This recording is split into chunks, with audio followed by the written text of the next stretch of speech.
नौआ जे बसेला बनारसा नौआ जे बसेला बनारसा पंडित बसला चित्रकूट लालन के जनुआ बड़े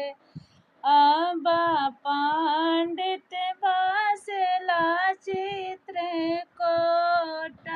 लालन के जनुआ बड़े फुआ बसेली सजना घड़ा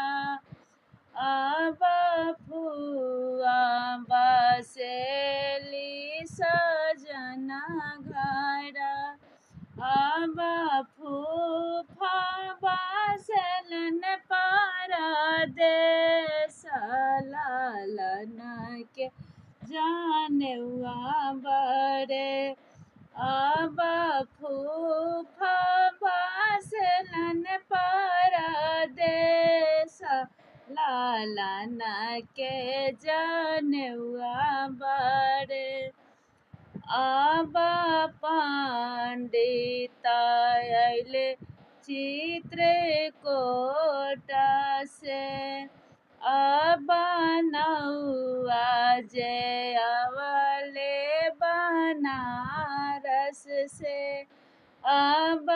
पंडित आइले चित्रकूट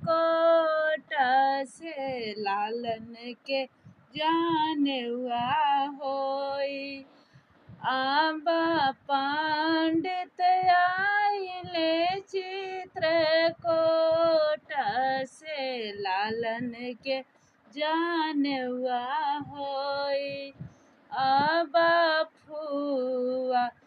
आइले सजना घर से फुआ आइले सजना घर से फूफा आइले परदेस से लालन के जनुआ होई फूफा आइले परदेस से लालन के जनुआ होई